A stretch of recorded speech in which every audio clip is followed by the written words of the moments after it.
se se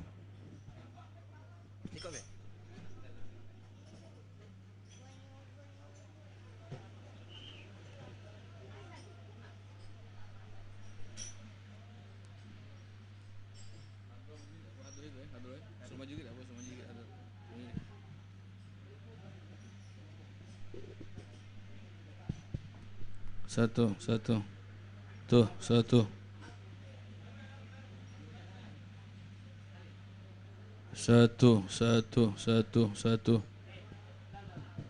tuh, tuh, tuh,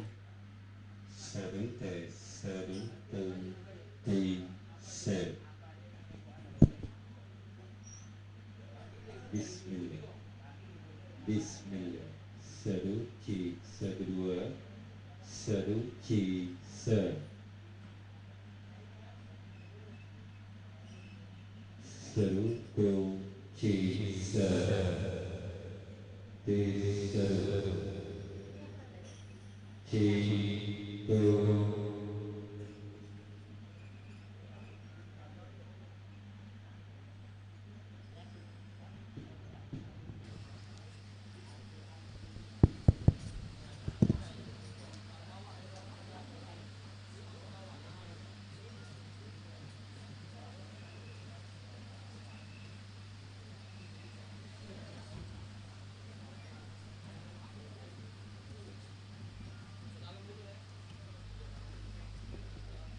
se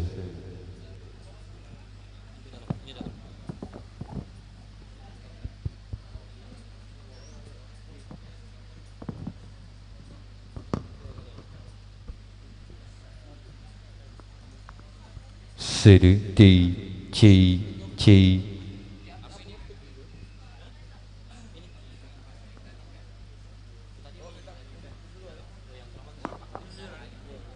cek cek cek cek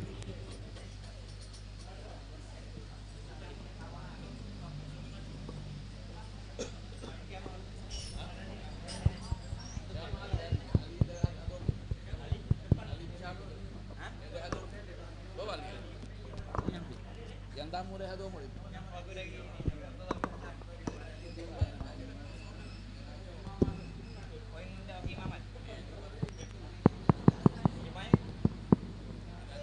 satu tu ti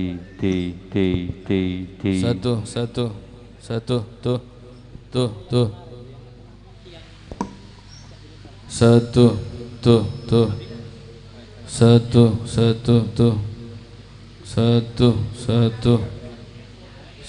tuh, satu, tuh.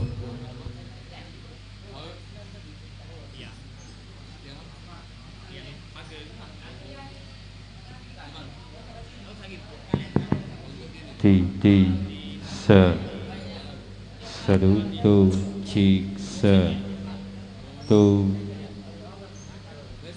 satu ci satu dua tiga dan satu Bismillah.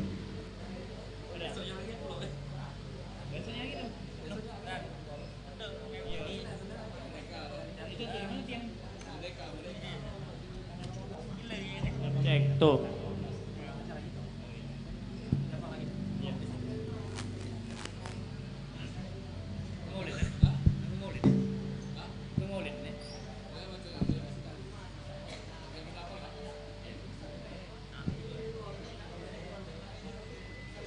Allah, Bismillah. Allah, Bismillah. Allah.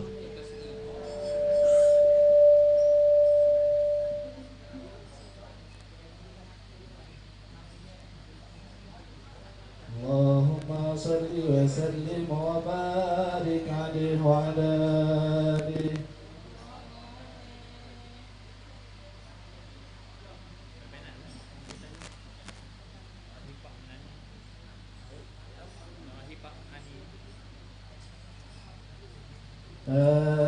Amin ya Allah, ya Rahman ya Rahim, antal jawadul halim wa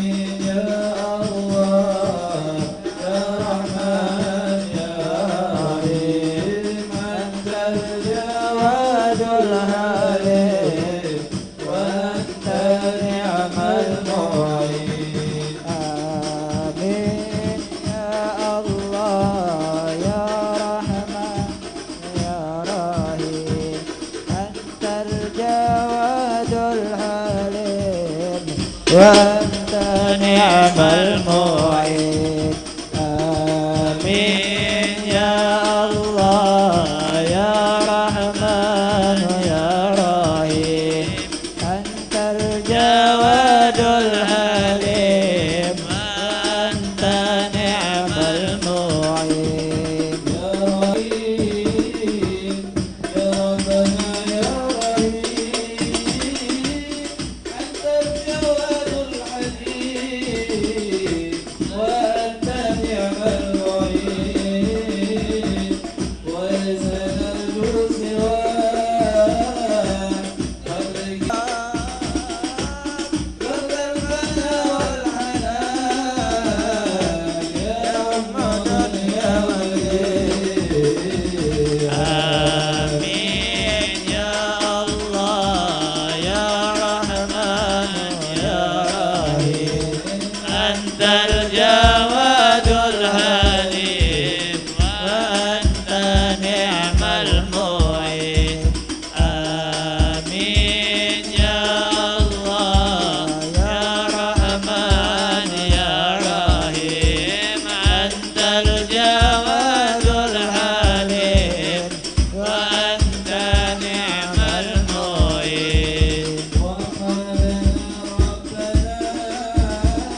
الصلاة والسلام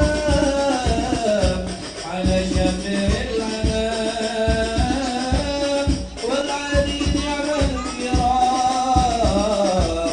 وصحبه والتابعين.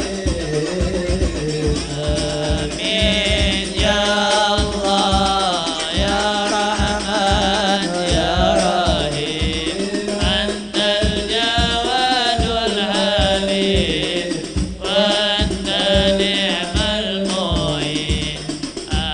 آمين يا الله يا رحيم أنت الجواد الحليم وأنت نعم المعين. فوزنا في الدنيا فوزنا في الأخرى بخديجة الكبرى وفاطمة الزهراء. سعدنا في الدنيا فوزنا في الأخرى بخديجة الكبرى وفاطمة الزهراء. بخديجة الكبرى وفاطمة الزهراء. سعدنا في الدنيا فوضنا في الأخرى بخارجة الكبرى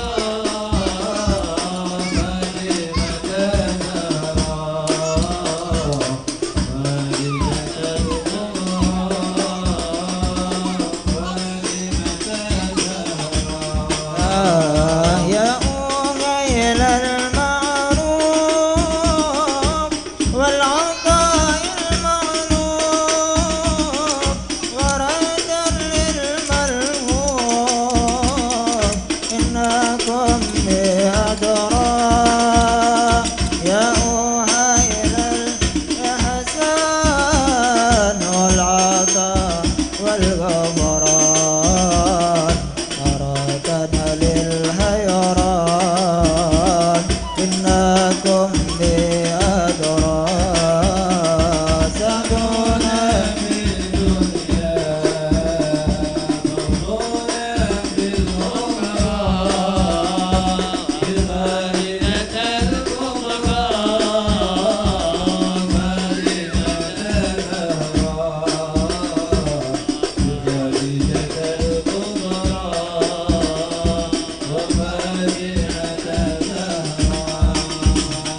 يا أهيل الإسعاد والعطاء والإرفاق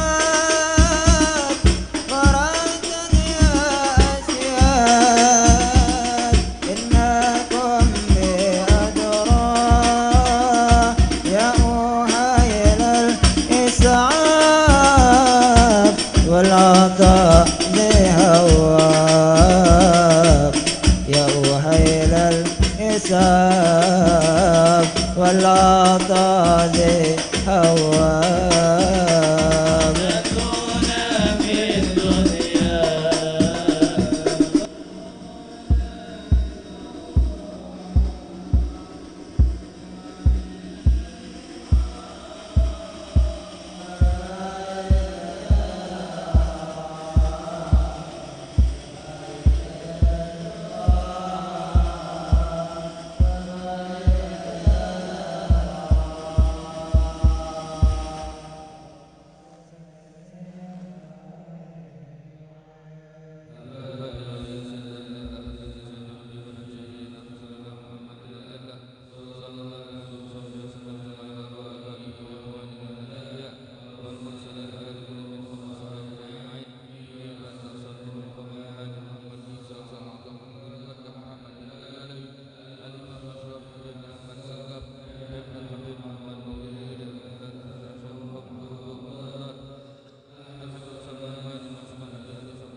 عبد الله بن إدريس بن شاول الألوي حبيب محمد الألوي عبد الله محمد الألوي بن شاول سمع حبيب علي بن أبي شاول الألوي حبيب عبد الرحمن محمد نور dan Nabi Hasan Habib Muhammad Ali Hasman Habib Ali Syahsgab wa Habib Pangeran Syarif Ali bin Syah Bakar bin Salim Pangeran Syarif bin Abi Syahab summa Habib Ahmad bin Abdul Rahman Kab bin Salim bin Abdul Kab Abdullah bin Ahmad Kab Abdullah bin Kab Muhammad bin Abdul Kab Al Habib Ahmad bin Salim Kab Muhammad bin Hakam bin Salim bin Muhammad Kab Al Habib Husain bin Ahmad Kab Habib Bakar bin Salim Kab Habib Ali Husain bin Ahmad Kab jadi Habib Hamid bin Al Kab Ahmad bin Al Kab jadi Habib Hamid bin Nawir bin Habib Khan Habib Muhammad Al-Habib Abdullah Habib Ali Jadi Al-Habib Hamid bin Salim Salim bin Rahman bin Halkam Jadi Habib Syaihan bin Idrus Muhammad Munawwar Summa ilarul Summa Syaidu Idrus Summa ilarul Habib Muhammad bin Sulkawi Al-Habib Rahman bin Sulkawi Mawla Taqaq Al-Habib Qasim bin Ali Barakbah Al-Habib Aql Madihin Al-Habib Abdullah Madi Summa ilarul Habib Ali bin Muhammad bin Abdullah Al-Habsi Habib Rahman Al-Habsi Summa Al-Habib Syekh bin Hasan Jufri Al-Habib Husain bin Adin Habib Umar Saggab Habib Rahman Muhammad Idrus Habib Muhammad Idrus Salih Idrus Summa Habib Muhammad bin Hamid Summa ilarul Habib Ali bin Abdurrahman bin Saggab Bahsin Habib Hasan bin Hasin Summa ilarul Al-Habib Hamid bin Umar bin Syahab Summa ilarul Habib Summa ilarul Habib Summa Syekh Al-Attash Hasan Basu'ib Summa ilarul Sayyid Al-Habib Alwi bin Ahmad Bahsin Al-Habib Ahmad bin Bahsin Habib Umar bin Ahmad bin Syahab Habib Ali bin Salim Adihin Al-Habib Muhammad bin Al-Habsi Habib Al-Sumadi Habib Ali bin Ukul Yusuf Ali Musa Habib Rahman Al-Suwa Al-Habib Ali bin Suman Habib Al-Habsi Rahman Habib Salim bin Hafid Al-Habib Muhammad bin Salim bin Hafid Muhammad bin Hamid bin Syah Bakar bin Salim Salim bin Mashrur Muhammad bin Habib Ali bin Habib Summa ila Sayyid Al-Habib Abu Bakar Al-Mashrur Habib Ali Abbas Maliki wa Sayyid Al-Habib Abu Ya Muhammad Al-Basri Summa ila Al-Habib Abbas Al-Habib Ahmad bin Fatah Habib Muhammad bin Fatah Sayyid Al-Habib Al-Habib Hasan bin Bahr Habib Anis bin Salah Muhammad bin Bishab Ahmad bin Shab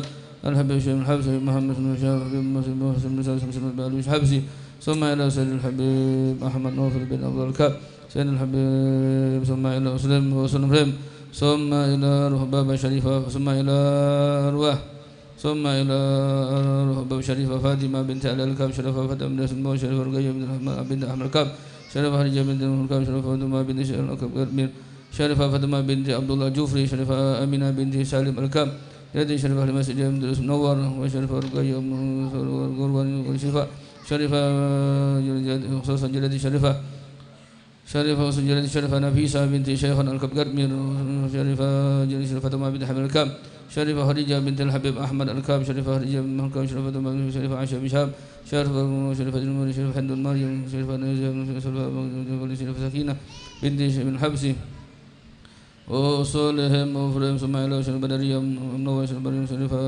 حبسي شريفة نور بنت أبو بكر الكاب سمع إلى أرواح Haji Denhar Singgih bin Singgo wa Asia binti Nanung wa Kemis binti Debar bin Debarjo wa Haji Muslim Sanusi bin Sanusi wa Haji Ayuning binti Kegus Gusyi wa Bapak Jusa bin Sa'ad wa Bapak Karntah Asim bin Adia wa Ibu Sati binti Wirah Rukma wa Ibu Admi binti Sajada Sifan wa Junadi binti Jusah wa Dian Permata binti Redang Suyudra Habib Hasan Habs wa Sulfim semua jami' arwah awliya Allah semua Syekh Abdul Hamid semua jami' arwah awliya Allah min masyarik al-ardi ila magharibiha fi bari habar sul majid bala Palembang bi anna Allah yu'li darajatihim jannatu alaina barakatihim asrarihim anwarihim ulum nafas min al-arwah wa dina wa dikum khassah hamatin amwatul muslimin amma bi anna Allah taghashahum bi rahmal maghfirah yusni wa yusni bi rahmatih wa ila hadratin nabi Muhammad sallallahu alaihi wasallam sirrul Fatihah.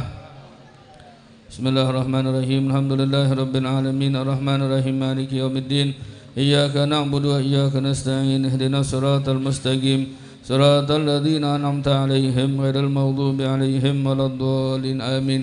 A'udzu billahi minasy syaithanir rajim. Bismillahirrahmanirrahim. Yasin wal Qur'anil hakim innaka laminal mursalin ala siratim mustaqim tanzilal 'azizir rahim litunzira qauman ma unzira aba'uhum fahum ghafilun laqad haqqal qawlu 'ala aktsarihim fahum la yu'minun inna ja'alna fi a'naqihim aghlalan fahiya lil-adhqani fahum muqmahun wa ja'alna min bayni aydihim saddan wa min khalfihim saddan fa aghshaynahum fahum la yubsirun wa sawa'un 'alaihim anzartahum am lam tunzirhum la yu'minun innama tunziru man ittaba'a dzikra wa khashiya rahmana bil ghaib fabashshirhu bi maghfiratin wa ajrin karim إنا نحن نحيي الموتى ونكتب ما قدموا آثارهم وكل شيء أحصيناه في إمام مبين واضرب لهم مثلا أصحاب القرية إذ جاءها المرسلون إذ أرسلنا إليهم اثنين فكذبوهما فأززنا بثالث فقالوا إنا إليكم مرسلون قالوا ما أنتم إلا بشر مثلنا وما أنزل الرحمن من شيء أنتم إلا تكذبون